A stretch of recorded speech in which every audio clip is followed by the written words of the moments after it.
If you have toxic Christianity, that's when you get into authoritarian fundamentalism, where everybody, they think they're better than everybody else. If you have toxic pagans, you get folkists who are racist heads who think they're better than everybody else. And then you have toxic atheists who are anti-theists who engage in a supremacy narrative in which they think they're better than everybody else and want the world to be secular. Wait, please stop. Okay. Again, it's not about being better than religious people. There are plenty of religious people who are in almost every imaginable sense more accomplished and more impressive than I am.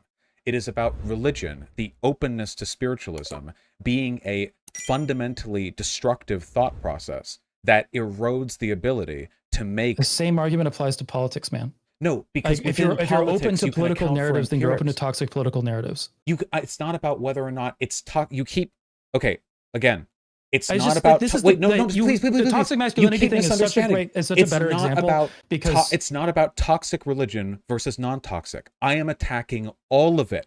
So it's unjustifiably, I think. So, okay, you may think that, but you keep relating this to like, well, politics can have bad outcomes. I know everything can have bad outcomes. Because the criticism you're applying applies there. No, it isn't. Because I think religiosity fundamentally erodes the capacity to make logical arguments because you're capable of adding supernatural justifications for ethical arguments on a fundamental whole study level. A philosophy of religion that it requires logical arguments of people going back and forth over this issue. If what you were saying was true, have supernatural beliefs. Hold on. If what you're saying was true, in philosophy of religion, you would have the atheists being like, these theists are absolutely crazy. They're not using logical arguments at all, right? No, I didn't say religious people can't use logic. There are plenty of logical religious people. Right, but you said fundamentally, which means that. It's like, imagine... so it's fundamentally an issue, so it's which additive. Means that it's not, there's not exceptions. No, yes, that is correct. Religion is fundamentally an erosive force when it comes to rational thought. But there are still rational people in spite of their religion, much in the same way that there are people who are overwhelmingly good, but you might say that it's like fundamentally bad to undertip waiters. So you can have people who are like 99.9% good, but they always undertip the waiters. And that's shitty of them to do, and that should be criticized, but it's still possible to be like a generally really great person in spite of that. Yeah, this is just a claim that you're not able to demonstrate, in my opinion. But I've been talking about how it erodes... positive manifestations of religion. Okay, fine. If I am a rational, non-religious person, as long as you and I have the same basic axioms of well-being, it should always be possible to change my mind on something. If you give counterexamples on empirics, you should always be able to adjust my position. There's always going to be some variety there because so much of what people understand about the world is colored by personal You'd have experience. irrational atheists and all that kind of stuff. I think that we've already agreed on that. Yeah, but theoretically, if you took a rational person and they were a secular, it should be possible. But if there was a religious person who had supernatural justifications for some of their positions, beliefs about the world that aren't tied directly to empirical analysis, even if you had the same basic axioms, if they had a disagreement with you based on some of those presuppositions, it would not be possible to change their mind because it's rooted in something outside the bounds of physical logic. You would have to... This is where... All right, so again...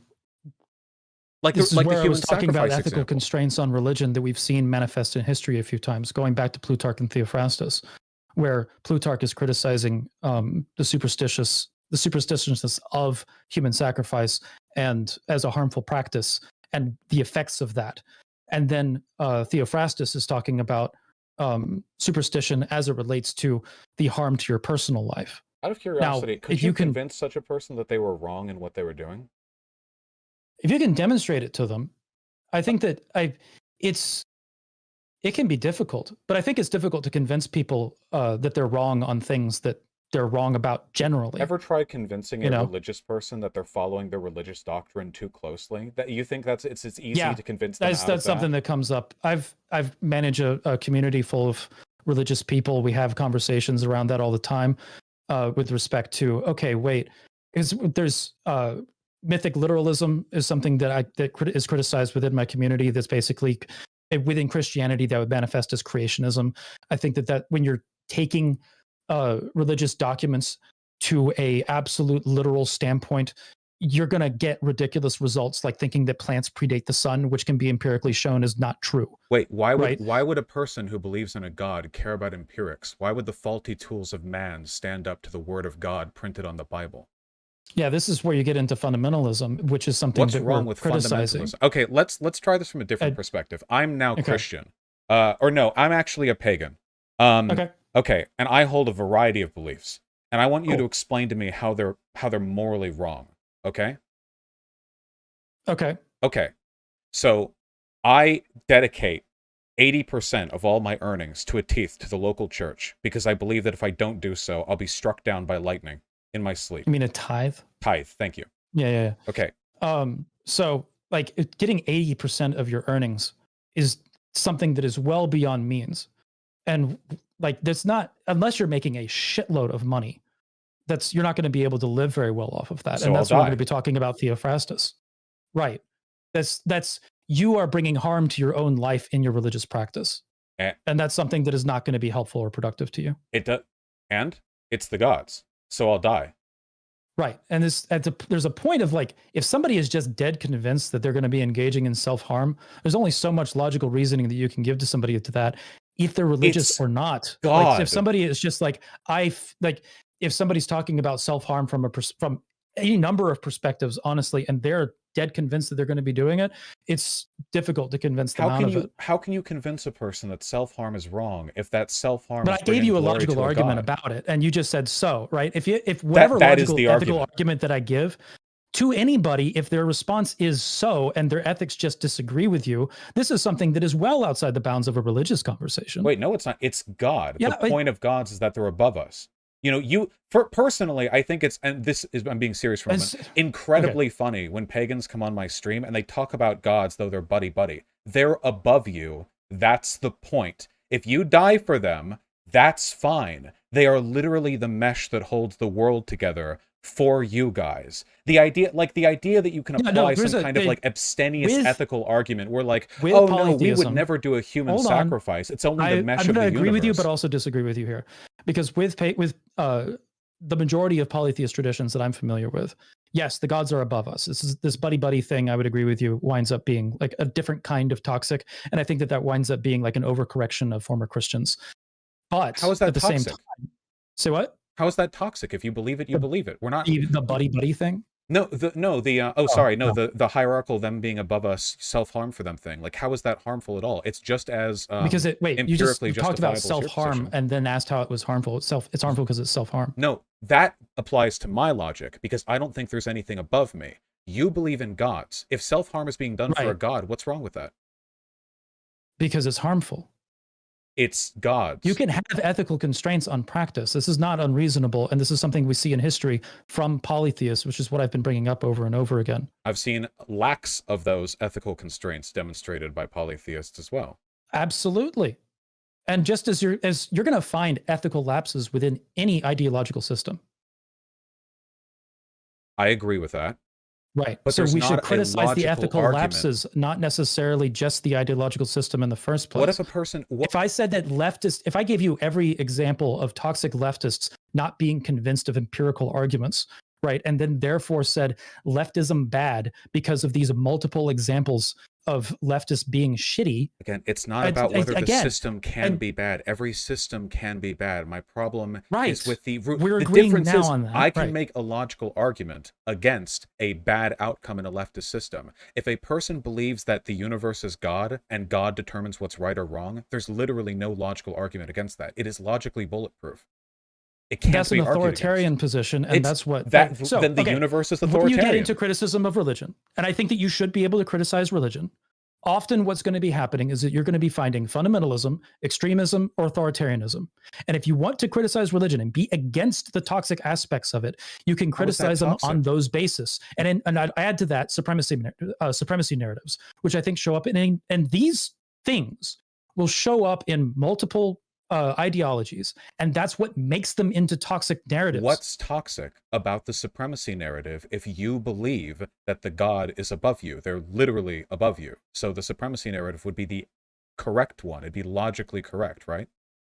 This would be, do you think that the universe is bigger than you or something like that? I don't necessarily think that winds up being a supremacy narrative in that way. Clearly, supremacy narrative, what I'm talking about is when you have populations of people viewing themselves as better than others. What if and I'd say that you can find this in religion as a prime example with Christianity, where they believe that the fact that they believe in their God ultimately makes them better than others because they think that everybody else is going to be going and burning for all of eternity. What's logically incorrect about that? Right? What's logically incorrect about that? What's logically incorrect What's about the problem? that? If they're God's chosen people and they believe that all the heretics are going to burn, what's the If issue? you want to talk about like an internal critique or an external critique or what? How could you convince them because out of that you can position? have internal problems with it, and that they claim that their God is merciful, and then also is like sending a bunch of people to burn that he created, and then you get into questions of like whether or not he knows the future, and who actually bears responsibility if he's the creator, especially if you're like a Calvinist or something like that, and you hold a deterministic view that God creates all of his creations, is omnibenevolent, and then also creates his creations in order to that generate sin. That winds up being self-contradictory and illogical, because God is above logic. God is the ultimate responsible element there, and is therefore responsible for all of the actions that people below him God is contribute above to, because logic. he's the one who created all of it. It doesn't right? matter. God is above logic. Then God is illogical. Now you're just saying. Now you wanted to say No, that your whether logic, or not God your is logical logic there. is a human You tool. just said God is illogical at that point. Well, from our perspective, yeah, God works in mysterious ways. It's like Christianity 101, right? It doesn't matter whether or not God is logical. You can't mount a logical argument. All right. Well, you God. asked what was logically wrong with it, and then you said that God is it beyond logic or whatever. Exactly. So your argument now he's defeated. outside of logic, and that would be the criticism of the religion at that point. That is not a logical position. Well, yeah, oh, sure, great. Then he's outside of logic. So what's the issue? Right. They say as they're stabbing you to death. That's the problem with it then, is that it's illogical. What's the issue with that? What do you mean, what's the issue with that? Are you saying you can't criticize religion and saying it's illogical?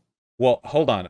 Christians have been criticized for the holes in their story for quite a long time, and yet the institution persists. What is the issue internally? I don't have a problem with criticizing religion. I think that criticizing religion is a good thing, and I think that calling their deity illogical when it manifests in logical inconsistencies is good. It's the and universe. We should continue doing that. Wait, it doesn't matter if the Christian God is illogical. The Christian God is the Christian God. Logic is a human tool. Your mind literally cannot comprehend the logistics of what the God does. I think a lot of Christians have trouble biting a bullet and saying that their God is illogical. Is it wrong? Every time I've gotten a Christian to go into that route, they start trying to backtrack real fast. So it's the question. If you're a consequentialist, you're going to be wondering whether or not these arguments are effective. That one is effective. If I'm a consequentialist, I'm going to be beating these people to death with a hammer, because there is literally no fucking way to make a logical argument to a person whose ethics are rooted in religion. It's not possible. I've tried. You can't do it. You just hope that their ethical positions... You just tried with toxic people. No, like it's not about toxicity. I can try to convince people who are wrong based on secular grounds. That's my whole channel. I can't convince people who are wrong on something ethically because they religiously believe in some extra thing, is some dark matter solution that fixes their positions.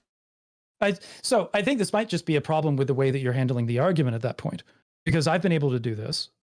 And so then we'd want to be able to figure out, all right, what arguments are you using there, and why aren't they being effective? It doesn't matter if you're just like haranguing against religious belief, it's not actually going to be effective as far as changing somebody's mind with respect to their deity. Whether or not you're effective, the problem is there isn't a right answer. There's no reliable way of doing it.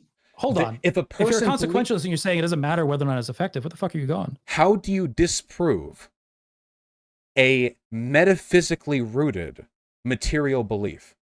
Well, we just went through saying it's illogical, right? That doesn't matter. It's metaphysics. It's a whole level above. Metaphysics is constrained by logic.